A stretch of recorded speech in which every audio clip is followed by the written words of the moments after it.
Hello and welcome on Zontech Online Education. Today we will discuss on BCQ model, build concept through question with important question series regarding Rajasthan GK, Rajasthan history, Rajasthan polity, Rajasthan geography, Rajasthan economy. We cover all this segment of Rajasthan session. So start our first question. Question number first, सामरिक दृष्टि से मैंने इतना मजबूत किला भारत में कहीं नहीं देखा। तैमूर द्वारा तुजू के तैमूरी में कहा गया कथन राजस्थान के किस दुर्ग के बारे में है? I have not seen such strong fort in the India from a strategic point of view in which context of Timur wrote this statement in the तुजू के तैमूरी। कहने का मतलब ये है, यहाँ पे बात हो रही है दुर्ग की। राजस्थान का जो आर्किटेक्चर है, राजस्थान की स्थापत्य कला है, उसके संदर्भ में है। राजस्थान के दुर्ग के बारे में प्रश्न है और एक स्टेटमेंट दिया गया है तैमूर का। तैमूर का स्टेटमेंट है, I have not seen such a strong fort in India from strategic point of view. कहने का मतलब भारत में मैंने इतना मजबूत किला कोई नहीं देखा है। ये कथन उसने तुजू के तैमूरी के अंदर इन्होंने खुद ने लिखा है, उनकी खुद की बायोग्राफी है, आत्मकथा है, और उसके अंदर आपको पता लगाना है कि वो किसके बारे में लिखा है। फर्स्ट है चित्तौड़गढ़ फोर्ट, सेकंड है बयाना फोर्ट, थर्ड है भटनेर फोर्ट और फोर्थ है तारागढ़ फोर्ट। आपके पास 5 सेकंड है, आप देखो 5 सेकंड के अंदर कौन सा आंसर इसका राइट है।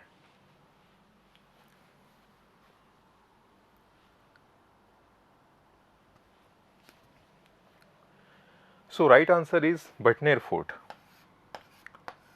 तैमूर ने ये बात भटनेर फोर्ट के बारे में कही थी। भटनेर फोर्ट आप जानते हैं, ये हनुमानगढ़ डिस्ट्रिक्ट के अंदर आता है, जो उत्तरी सीमा का प्रहरी, इसे एक शब्द भी कहा है, एक स्टेटमेंट या एक फ्रेज ये भी है, उत्तरी सीमा का प्रहरी।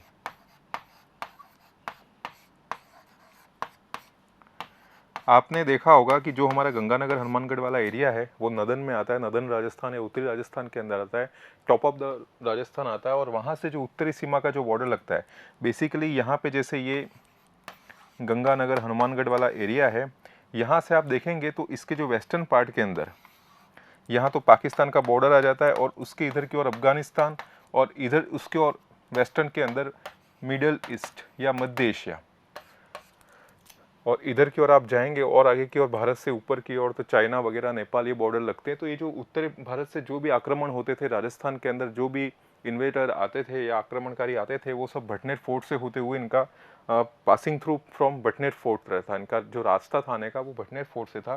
तो इसे उत्तरी सीमा का प्रहरी कहा जाता है और ये काफ़ी मजबूत रहा है। और इसके अंदर कहा गया है तैमूर ने कि सामरिक दृष्टि से मैंने इतना मजबूत किला भारत में नहीं देखा गया है। जब भी आप दुर्ग स्थापत्य कला के बारे में पढ़ रहे हैं या फोर्ट आर्किटेक्चर के बारे में पढ़ रहे हैं, तो आपको कुछ चीज़ें ध्यान रखनी है कि what is fort, actually fort क्या है, इसका यूजेस क्या था उस समय में, और ये क्यों बनाए जाते हैं। ये बेसिक क्वेश्चन है किसी भी चीज़ के बारे में। अगर हम फोर्ट के बारे में बात करें, फोर्ट बनाने के क्या कारण थे और क्यों फोर्ट बनाते हैं, तो आप सब जानते हैं फर्स्ट तो रहन सहन या उनका जो रेजिडेंस था, फोर रेजिडेंस। उसके बाद आप देख सकते हैं सिक्योरिटी पर्पज से जो भी सुरक्षा कारण थे, उसके कारण भी ये फोर्ट या दुर्ग बनाए जाते हैं। और जैसा था जैसे लाइफ स्टॉक मैनेजमेंट, या कोई भी पशुधन है जो राज्य के अंदर, उसमें कोई प्राकृतिक आपदा आ जाए या नेचुरल कैलामिटीज़ हो, तो उसको सुरक्षित रखने के लिए, या फिर कोई युद्ध से जीती हुई सामग्री को संग्रहित करने के लिए, इस तरीके से फोर्ट बनाए जाते हैं। थोड़ा हम फोर्ट के बारे में डिस्कशन करते हैं, फिर हम आते हैं हनुमानगढ़ फोर्ट या भटनेर फोर्ट पे।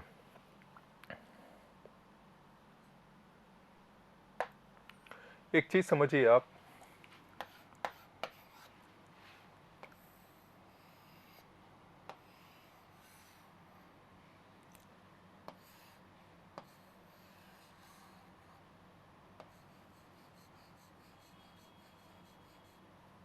जस्ट एक सैंपल है फोर्ट का।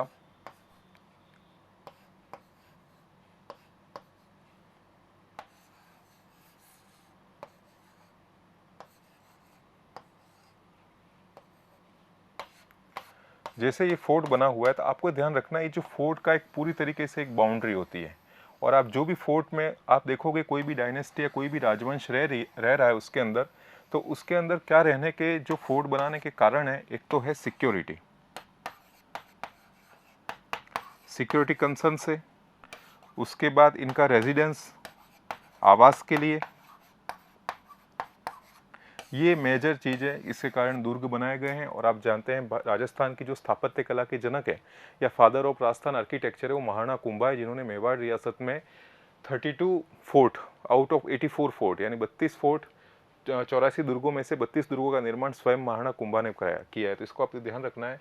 फादर ऑफ राजस्थान आर्किटेक्चर या राजस्थान स्थापत्य कला के जनक कुंभा कहे जाएंगे, फादर ऑफ राजस्थान आर्किटेक्चर। दूसरी बात हम बात करें, जैसे कोई फोर्ट बन रहा है तो इस फोर्ट के भी अलग अलग क्लासिफिकेशन दिए गए हैं। चाणक्य ने अलग दिया है, शुक्र नीति के अनुसार अलग है। तो इसके classification the, classification sense of कि इस फोर्ट किस तरह से सिक्योरिटी प्रोवाइड कर रहा है, क्या ऐसा जियोग्राफिकल वहाँ पे रीजन है, भौगोलिक क्या वहाँ पे अवस्थित है जहाँ पर ये फोर्ट बनाए गए। तो आप देखेंगे कभी भी सुरक्षा के लिए आप कोई भी दुर्ग को देखोगे तो दुर्ग या तो होगा पहाड़ी पे या इसे कहा जाता है हिल टॉप, या होगा जल के साथ में या नदी किनारे, जो भी आप देखें नदी किनारे जल, या इसे कहा जाएगा वाटर फोर्ट, जल दुर्ग, या होगा जैसे कोई खाई के किनारे होगा। उसके अलग अलग नाम है। चाणक्य ने सिर्फ 4 बात की थी, 4 प्रकार के दुर्गों का वर्गीकरण किया था। उसके अंदर 4 प्रकार थे। एक तो था धानवन या डेजर्ट फोर्ट, दूसरा था पार्वत्य या हिल फोर्ट, थर्ड है वन दुर्ग या फॉरेस्ट, और फोर्थ है ओदक या वाटर, जल दुर्ग।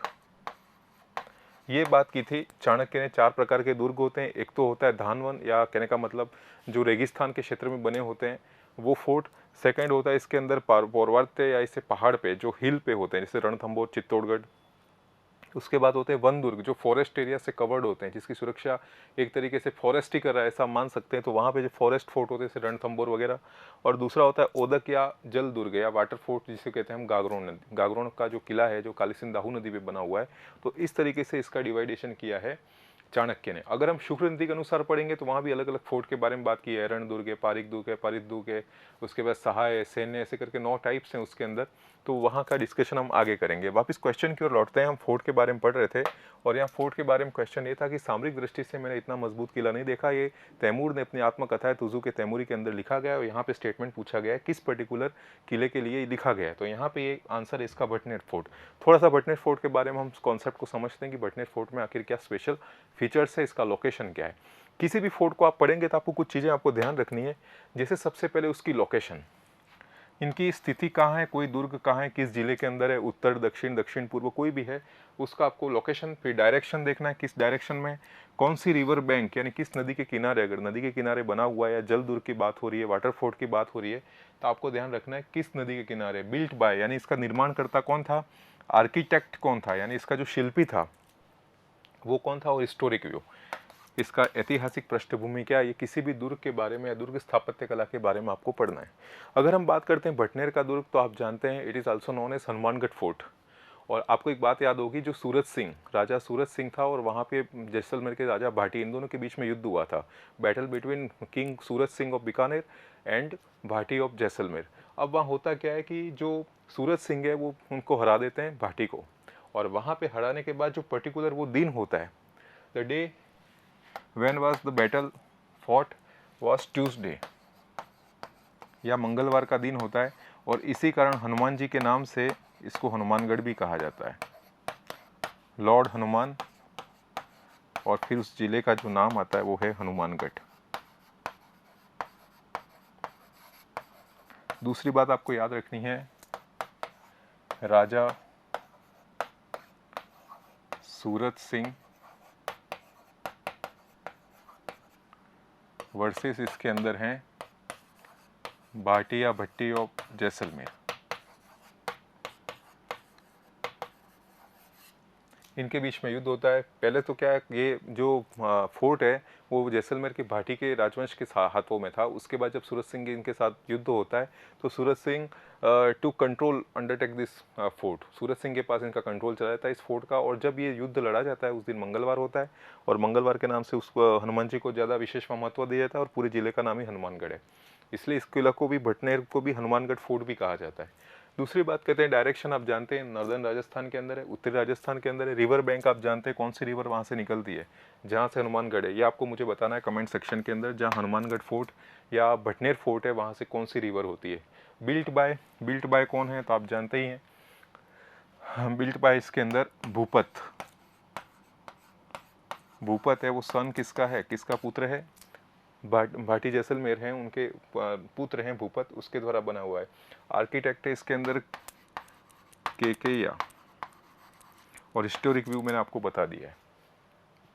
थोड़ा और इसके बारे में समझते हैं। आप स्लाइड के अंदर देखिए, ये भटनेर फोर्ट है और इसके अंदर लिखा गया in 1805 Raja Surat Singh of Bikaner defeated Bhati ruler of Jaisalmer and took it under control is this fort. It is said that this Bhatner fort great importance has been given to Hanuman ji. The day Surat Singh defeated the Bhati was Tuesday. जिस दिन सूरत सिंह ने भाटीज को हराया था वो दिन था मंगलवार का. For this reason the city was also named Hanumangarh. इसी कारण से इस पूरी जो शहर या सिटी है उसको भी हनुमानगढ़ के नाम से जाना जाता है. उसके बाद यह बात की गई है कि all the external attacks passing through this route of Bhatner, यानी जो भी एक्सटर्नल अटैक्स हुए, यानी जो बाहरी आक्रमण हुए यहाँ पे, वो सभी इस भटनेर दुर्ग को पास होते हुए, क्योंकि वहीं से एंट्री थी तो वहीं से पास होते हुए गए. इसके अंदर तैमूर है, अकबर है, कुतुबुद्दीन ऐबक है, ये सब जो रूलर थे वो यहाँ से आए. और तैमूर इन हिज बायोग्राफी तुजू के तैमूरी describe Bhatner is India's strongest fort. आपको ध्यान रखना है, ये तैमूर का जब भी संबंध आएगा तो आपको ये भटनेर फोर्ट के बारे में ध्यान रखना है. Bhatner fort located in Hanumangarh on the banks of Gaggar river. चलो मैंने आंसर आपको बता दिया. जो गग्गर रिवर है वहाँ के जो उनका किनारा है नदी का, वहाँ पे अवस्थित है. And has been placed in category of धवन दुर्ग. यानी कहने का मतलब ये जो मरुस्थलीकृत जो दुर्ग है या रेगिस्तान से बना हुआ दुर्ग है, सैंडी दुर्ग है, इसलिए इसको धवन दुर्ग कहा जाता है. ये पूरा है कॉन्सेप्ट भटनेर दुर्ग के बारे में. आपको याद रखना है उत्तरी सीमा का प्रहरी. तैमूर का जब भी संबंध आएगा तो वो होगा भटनेर फोर्ट. उसके बाद राजा सूरत सिंह भाटी जैसल, याद रखना है इसका निर्माण किया था भूपत ने. जब जैसल भट्टी थे जो जैसलमेर के, उनके जो पुत्र थे, भूपत ने इसका निर्माण किया था. शिल्पी केकैया था. उसके बाद इसके अंदर तैमूर ने तुजू के तैमूरी के अंदर इसका वर्णन किया है. आगे बढ़ते हैं नेक्स्ट क्वेश्चन की ओर.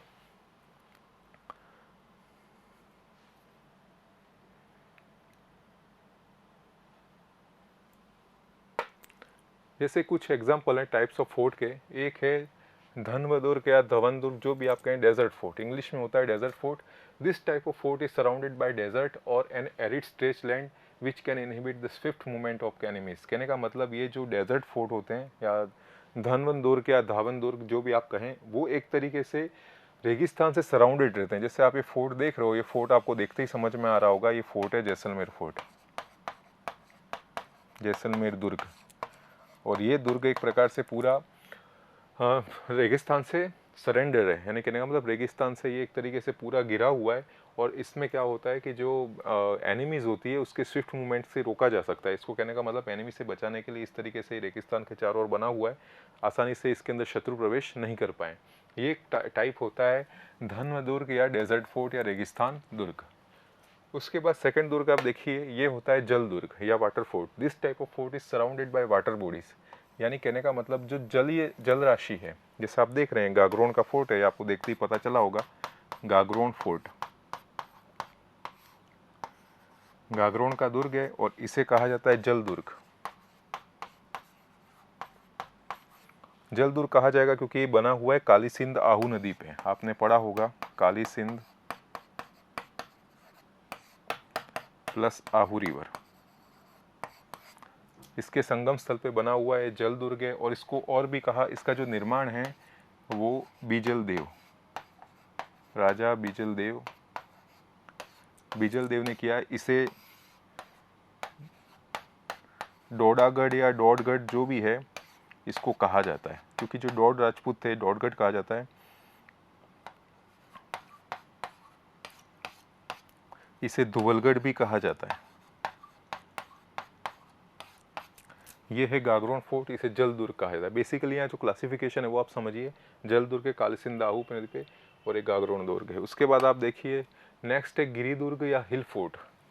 This type of fort is situated on the either of the summit of hills or valley that is surrounded by hills. यानी कहने का मतलब जो गिरी दुर्ग है एक तरीके से पहाड़ पे बना हुआ है, किसी पर्वत पे या पहाड़ी पे बना हुआ एक फोर्ट होता है, या फिर इसके चारों ओर बहुत सारी पर्वत श्रृंखला इसको घेरे रखती है, तो शत्रु आसानी से इसके अंदर प्रवेश नहीं कर पाता है। तो ये आपको फोर्ट देखते ही इससे ही आपको आइडेंटिफाई हो रहा होगा विजय स्तंभ, that is Chittorgarh fort. Chittorgarh fort, Chittorgarh fort को कहा जाता है राजस्थान का गौरव।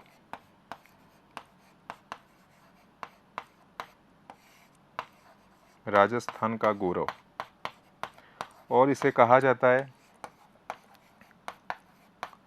मालवा का प्रवेश द्वार, क्योंकि यहाँ एमपी बॉर्डर भी लगता है, या गेट ऑफ सदर्न ईस्टर्न, दक्षिणी पूर्वी का द्वार। ये चित्तौड़गढ़ फोर्ट है, और चित्तौड़गढ़ फोर्ट आपके गिरी दुर्ग या पहाड़ी दुर्ग जो हिल फोर्ट है उसके अंदर क्लासिफाइड होता है।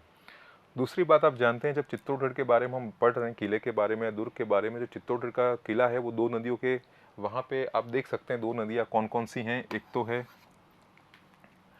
बेडच है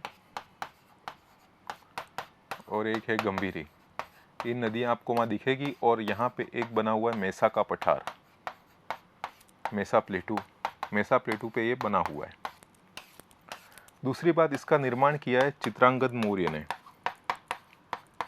बिल्ट बाय चित्रांगद मौर्य। चित्रांगद मौर्य कौन है? जो पहले मौर्य शासक थे भरतरथ, उनके पुत्र हैं चित्रांगद मौर्य, जिन्होंने इसका निर्माण किया था। और इसे चित्रकूट फोर्ट भी कहा जाता है, चित्रकूट दुर्ग भी कहा जाता है। और इस चित्रकूट से नाम अपभ्रंश होकर चित्तौड़ बना है। आप थोड़ा समझेंगे इसको, ये रिलेट हो सकता है इसके साथ, चित्रकूट के साथ ये चित्तौड़ बना हुआ था। ये इस तरीके से एक फ्रेमवर्क है, आउटलाइन अबाउट द फोर्ट है कि यहाँ ये चीज़ें हैं। मैंने कहने का मतलब आपको स्लाइड दिखाने का सेंस ये है कि आप इसको इसके साथ रिलेट कर पाएँ कि गिरी दुर्ग किस तरीके से होते हैं।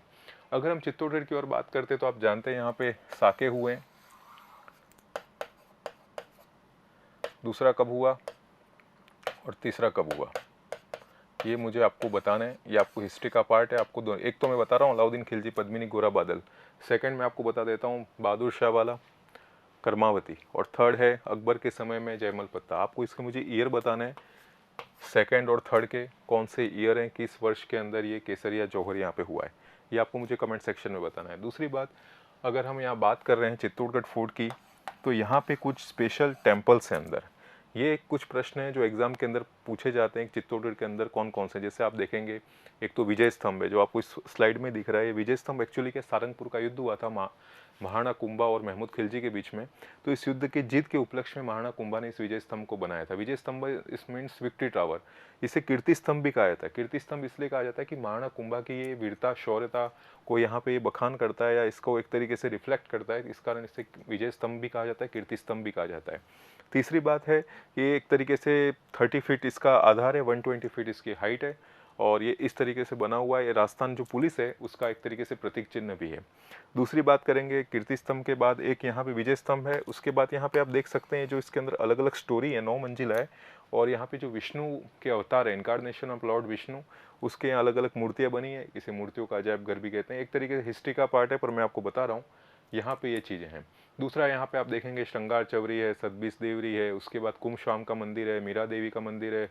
उसके बाद आप देख सकते हैं संत रैदास की छतरी है। ऐसी बहुत सारी चीज़ें इस कोर्ट परिसर के अंदर आपको दिखेगी। इसे महादुर्ग भी कहा जाता है क्योंकि क्षेत्रफल की दृष्टि से सबसे बड़ा दुर्ग है। नेक्स्ट आगे बढ़ते हैं। ये हो गया पारिख दुर्ग। पारिख दुर्ग वे दुर्ग जिनके चारों ओर बहुत बड़ी खाई हो। जैसे आपने अलग अलग पढ़े होंगे पारिख दुर्ग। एक होता है पारिध दुर्ग। पारिध मतलब होता है परिधि, जिसके चारों ओर एक थोड़ा कहने का मतलब परकोटा टाइप स्ट्रक्चर हो, वाल बाउंड्री हो, उसको हम परिध कहते हैं। एक तो ये पारिख हो गया, और एक होता है पारिध। पारिध है, उसके बाद एरण है। ऐसे शुक्र नीति के अनुसार अलग अलग हैं। उसके बाद एक सैन्य दुर्ग आता है, एक सहाय दुर्ग है, ये पार्ट है। एक गिरी दुर्ग है, वन दुर्ग है, इस तरीके से पार्ट है। तो पारिक दुर्ग वो है जिसके चारों ओर खाई हो, जो ड्रेंचेस होती हैं वो हो, खाई हो, तो उसे पारिक दुर्ग कहते हैं। और पारिक दुर्ग का उदाहरण है लोहागढ़ दुर्ग, फरतपुर। आप देखते ही समझ जाओ, ये फोर्ट है, उसके चारों ओर काफ़ी नीचे खाई जैसी स्ट्रक्चर है जहाँ से शत्रु आसानी से आ नहीं सकता। और आप जानते हैं लोहागढ़ के बारे में, राजा सूरजमल जाट, जाटों का अफलातून, प्लेट ऑफ जाट, ये सब चीज़ें इन्होंने बनाई थी लोहागढ़। आगे नेक्स्ट चलते हैं। ये वापस स्थापत्य कला से पूछी हुई चीज़ है। पृथ्वीराज चौहान, जिसे उड़ाना राजपूत कहा जाता है, उनकी छतरी कहाँ है? कुंवर पृथ्वीराज के बारे में बात हो रही है कि कुंवर पृथ्वीराज है।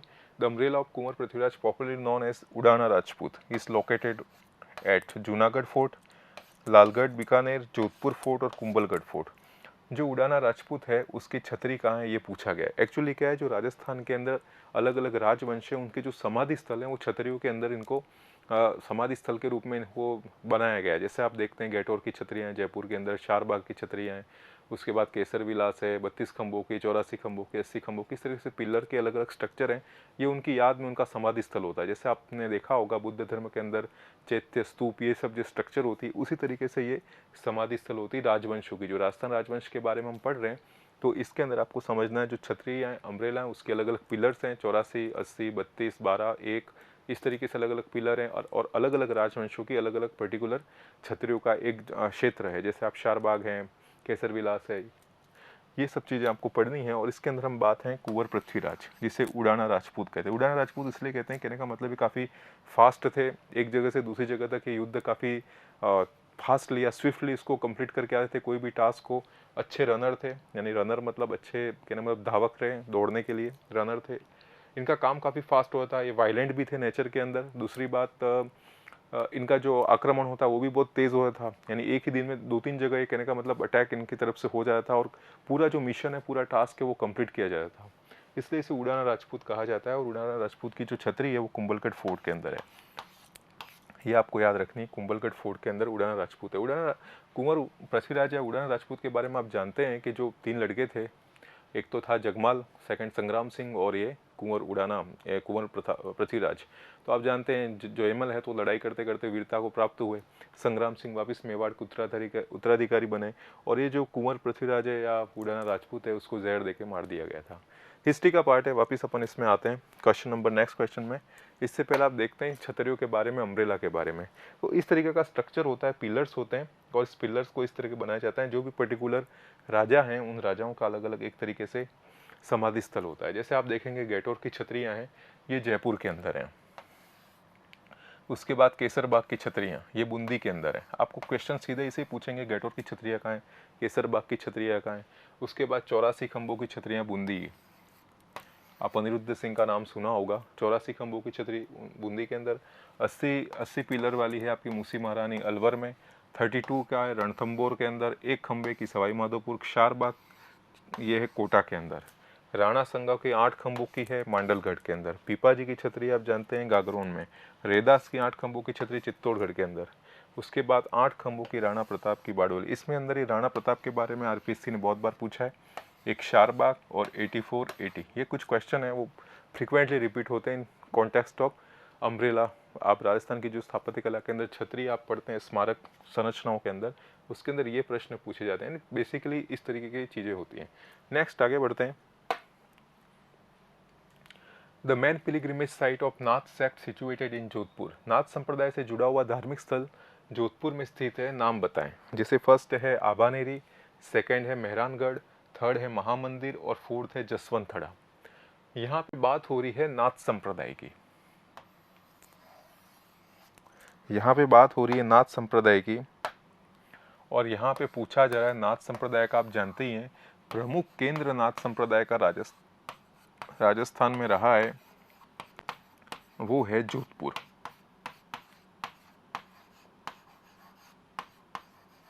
ये आपको याद रखना है। और जब भी नाथ संप्रदाय की बात हो रही है तो आपको एक नाम याद रखना है, जो जोधपुर के राजा रहे मान सिंह। इनका संबंध होगा नाथ संप्रदाय से। नाथ मतलब एक तरीके से शिव जी को मानने वाले या लॉर्ड शिव।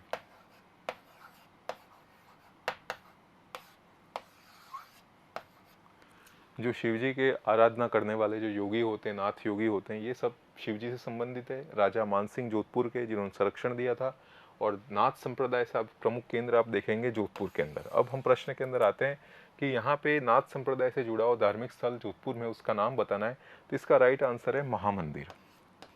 महामंदिर है, ये 100 पिलर्स का बना हुआ है और इसके अंदर क्या है, जो नाथ योगी हैं उनकी अलग अलग योगासन की मुद्राएं बनी हुई है पिलर के ऊपर या जो भी स्तंभ हैं उसके ऊपर बनी हुई है, और ये जोधपुर के अंदर है।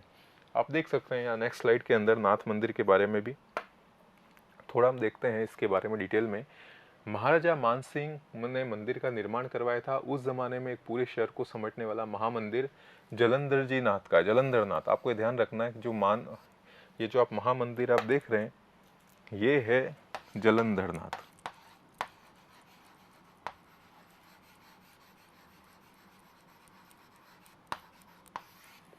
जलंधर नाथ है, उनका ये प्रमुख मंदिर है।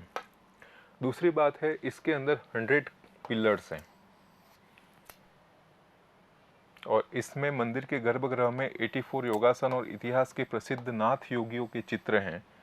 और आप देख सकते हैं इसके अंदर मंदिर का जो शिखर है भव्य, और छत के ऊपर कहीं शिखर पर कलश पर लगे हुए हैं। 4 kilometre from Jodhpur junction Mahamandir temples is a Hindu temple situated on Mandore road in city of Jodhpur. हमने बात की जोधपुर के अंदर ही स्थित है।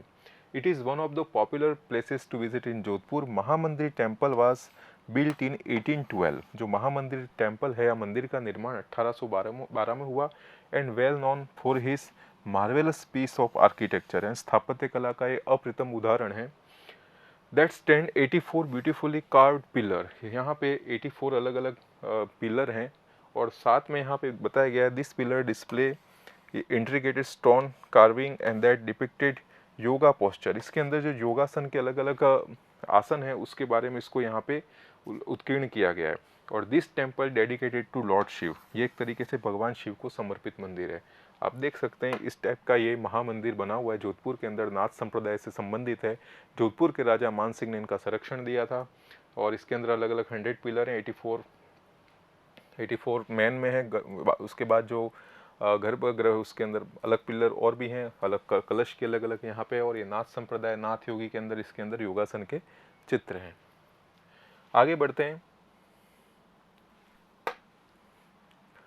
वह लोक कला जिसके अंतर्गत कपड़े पर लोक नायकों की वीर शाखाओं का चित्रण कपड़े या कैनवास पर किया जाता है, जिसके माध्यम से भोपाल लोग अपनी जीविका संचालित करते हैं। ये एक तरीके से जो क्वेश्चन है वो फर्ड चित्रकला से संबंधित है। इसके अंदर ऑप्शन में भी आपको दिख जाएगा ऑप्शन नंबर 2 फर्ड चित्रकला। फर्ड चित्रकला का मतलब क्या होता है? फर्ड का बेसिक शाब्दिक अर्थ रहा है पढ़।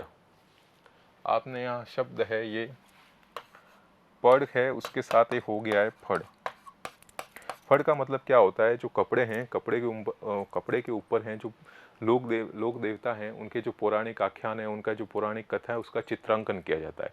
एक तरीके से 2 बांस की बल्लियाँ ली जाती है और बीच के अंदर कपड़ा रहता है। आप देखेंगे किसी मंदिर के अंदर या किसी लोक देवता की फड़ का वाचन होगा, वो इस तरीके से ये बांस के 2 अलग अलग बल्लियाँ रहेंगी और बीच के अंदर उस फड़ चित्रकला का वाचन होगा। नीचे भोपे वगैरह बैठेंगे और पूरे गांव के चबूतरे पे इसका वाचन किया जाता है। इसे कहा जाता है फड़। और ये फड़ है वो एक तरीके से हस्तशिल्प के अंदर इंक्लूडेड है। जो राजस्थान की हैंडीक्राफ्ट है उसके अंदर फड़ चित्रण होता है।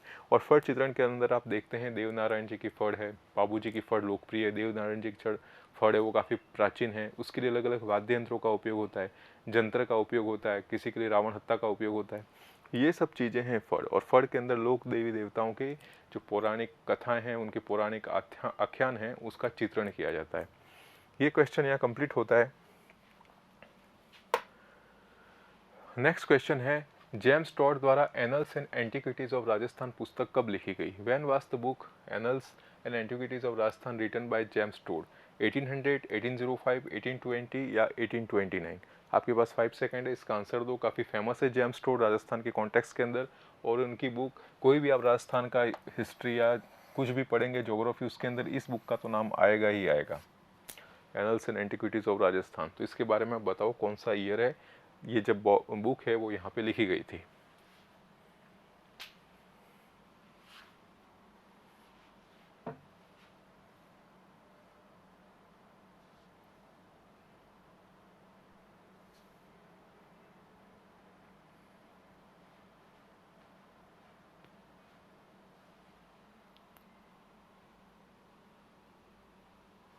राइट आंसर इसका 1829।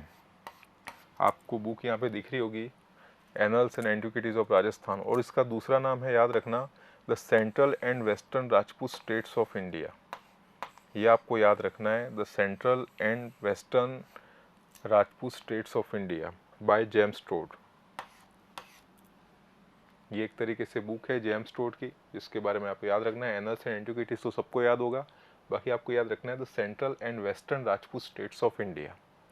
ये चीज़ याद रखनी। इसके साथ 1829 जेम्स टोड आप जानते ही हैं, ब्रिटिश यहाँ पे रहे थे, पॉलिटिकल एजेंट थे, और उसके बाद इन्हें घोड़े वाला बाबा भी कहा जाता है। तो ये पूरा हो गया कॉन्सेप्ट जेम्स टोड के बारे में। आगे बढ़ते हैं।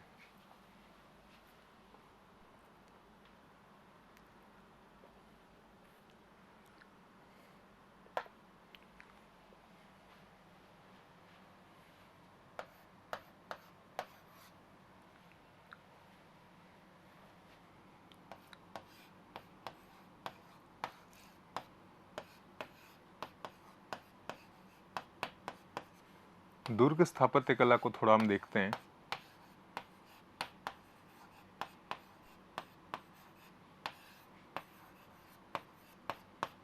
जब भी आप दुर्ग पढ़ रहे हैं या फोर्ट पढ़ रहे हैं तो आपको किन चीज़ों का ध्यान रखना है, इसके बारे में हम डिस्कशन कर चुके हैं।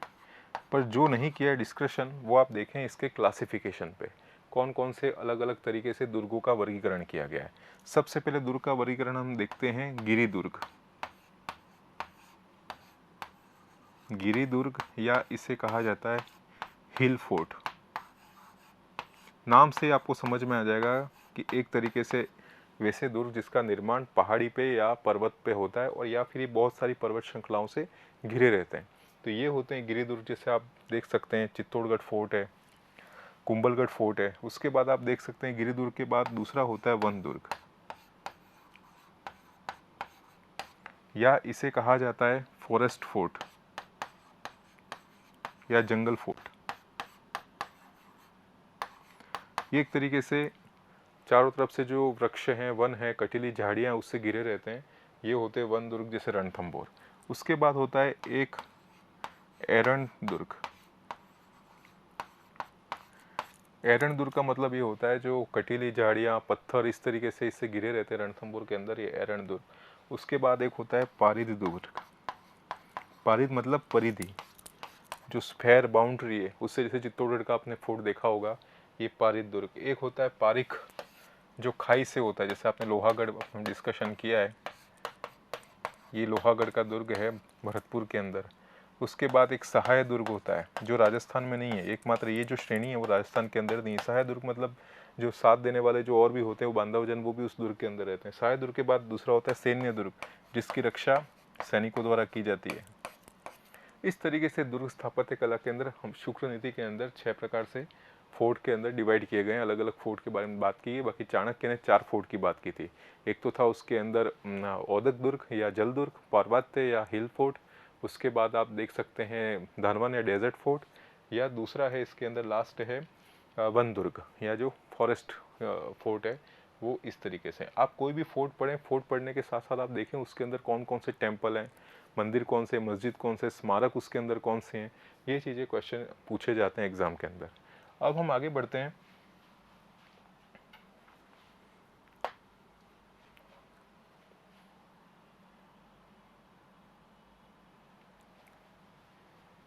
राजस्थान का जो धार्मिक आंदोलन है उसके बारे में डिस्कस करते हैं।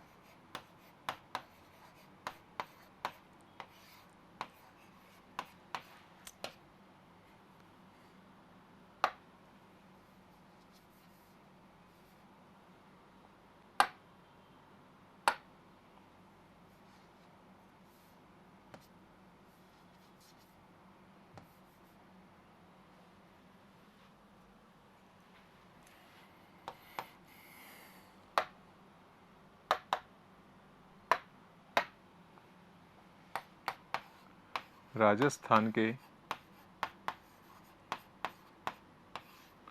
धार्मिक आंदोलन, इस चीज़ को शॉर्ट में देखते हैं, इसके साथ क्या क्वेश्चन बन सकते हैं। यानी रिलीजियस मूवमेंट ऑफ राजस्थान। अब यहाँ बात करते हैं धार्मिक आंदोलन की ज़रूरत क्यों पड़ी, अलग अलग संप्रदाय किस तरीके से बने, उनके फाउंडर क्या हैं, उनकी शिक्षा किस तरीके से रही है, किसने कितने नियम दिए हैं, किसके कौन से शिष्य रहे और किसने कितने ग्रंथ लिखे हैं, इसके बारे में चर्चा होती है राजस्थान के धार्मिक आंदोलन में। धार्मिक आंदोलन के अंदर ये राजस्थान के अंदर जो सनातन संस्कृति प्राचीन समय से चली आ रही है, उसके अंदर जो यहाँ के स्थानीय लोग हैं उसको धर्म के मार्ग पर ले जाने और उसके बाद जो सही रास्ता दिखाने के लिए अलग अलग संप्रदाय आए हुए हैं और अलग अलग संप्रदायों के अलग अलग संस्थापक हैं। तो हम बात करते हैं, सबसे पहले आपने पढ़ा होगा शब्द वल्लभ संप्रदाय। वल्लभ है, उसके बाद एक निम्बार्क है,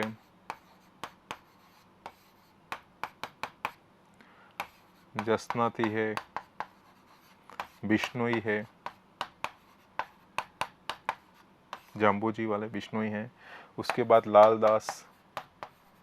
लालदासी संप्रदाय, चरणदास,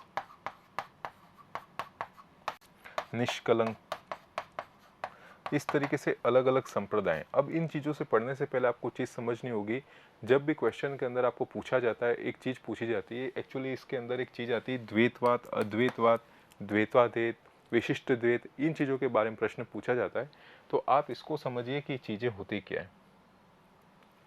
जैसे आपसे 4 चीज़ें पूछ ली गई ऑप्शन के अंदर, जैसे द्वैतवाद, अद्वैतवाद,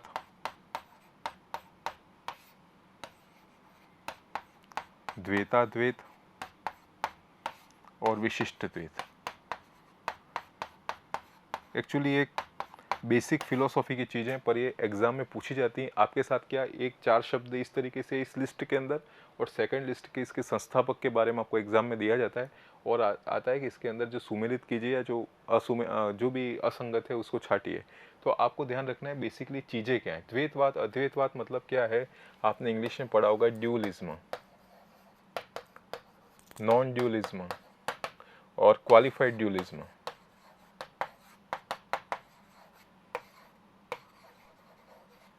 ये इस तरीके से चीज़ें, ड्यूलिज्म, द्वैतवाद, अद्वैतवाद, द्वैताद्वैत, विशिष्ट अद्वैत, इसके अलग अलग प्रवर्तक रहे। जैसे अद्वैतवाद क्या कहता है, अद्वैतवाद मतलब कहता है कि जो आत्मा है वही परमात्मा, इसको इसके अंदर कुछ सेपरेट नहीं कर सकता। जैसे आपने देखा होगा नाम शंकराचार्य। उसके बाद द्वैतवाद कहते हैं कि नहीं, अलग अलग है, इसके अंदर सेपरेशन है। द्वैताद्वैत के अंदर मध्वाचार्य एक प्रवर्तक है और द्वैताद्वैत कहते हैं कि नहीं, ये इसके अंदर है भी सही और नहीं भी सही, यानी आत्मा और जो परमात्मा है या जीव है और ब्रह्मा है, ये कहने का मतलब एक साथ जुड़े भी हुए हैं और नहीं हुए। और विशिष्टाद्वैत मतलब क्या है, ये एक तरीके से जैसे वृक्ष की अलग अलग पत्तियां, फल, फूल होते हैं, इस तरीके से सब चीज़ें माया, आत्मा और परमात्मा एक तरीके से जुड़े हुए हैं। इसका बेसिक मीनिंग ये होता है। और इसके अलग अलग फाउंडर, संस्थापक रहे। जैसे अद्वैतवाद के अंदर शंकराचार्य हैं,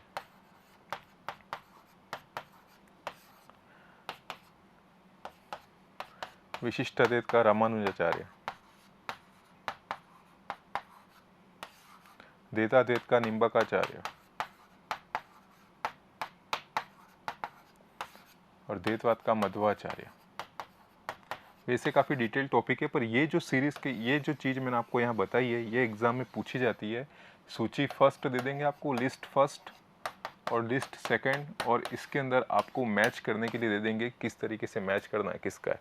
क्योंकि ये क्वेश्चन पूछे जाते हैं या कोई स्पेशली आपको दे दे कि विशिष्टाद्वैत का संबंध किससे। विशिष्टाद्वैत मतलब होता क्या है कि क्वालिफाइड ड्यूलिज्म, यानी कहने का मतलब होता है कि जो ब्रह्म है, जीव है और माया है, एक तरीके से परस्पर विशिष्ट रूप से संयोजित है। जिस प्रकार से एक वृक्ष के ऊपर पत्तियां हैं, पुष्प हैं, फल, इसका मतलब ये है रामानुजाचार्य ने विशिष्टाद्वैत। द्वैताद्वैत मतलब है ये ड्यूलिज्म भी है और नॉन ड्यूलिज्म भी है, यानी आत्मा एक पार्ट तो आप मान सकते हैं आत्मा और ब्रह्म जो एक ही है, या ये नहीं भी है। अद्वैतवाद कहता है नहीं, बिल्कुल जो है वही आत्मा है, वही परमात्मा है। और द्वैतवाद कहता है नहीं है। ये इस तरीके से फिलोसॉफिक व्यू है। आपको ज़्यादा से ज़्यादा आपको याद रखना है कि ये इनके साथ मैच होते हैं। या आपको कभी पूछ लिया द्वैतवाद के प्रवर्तक कौन है, अद्वैतवाद के प्रवर्तक कौन है, तो ये चीज़ आपको पूछा जा सकता है। तो आज का तो ये BCTQ सेशन है, ये कंप्लीट होता है।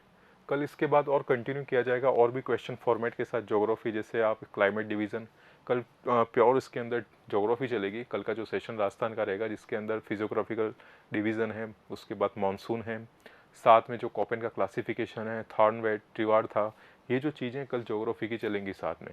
आर्ट एंड कल्चर का बेसिकली प्रॉब्लम क्या है कि जो टेक स्टूडेंट हैं, इंजीनियरिंग बैकग्राउंड के, उनका यहाँ पे आर्ट एंड जो कल्चर है उसका पोर्शन काफ़ी वीक रहता है। इसलिए मैं मैक्सिमम आपको आर्ट एंड कल्चर पढ़ा रहा हूँ, क्योंकि जो ज्योग्राफी है वो साइंटिफिक है, वो पढ़ लेते हैं। बाकी ये जो चीज़ें हैं वो आपको पढ़ने में दिक्कत आएगी, मैं मैक्सिमम इन चीज़ों को कवर कर रहा हूँ। तो आज का सेशन यहाँ कंप्लीट होता है, कल वापस मिलते हैं, कंटिन्यू करते हैं। So thanks, best of luck for your exams.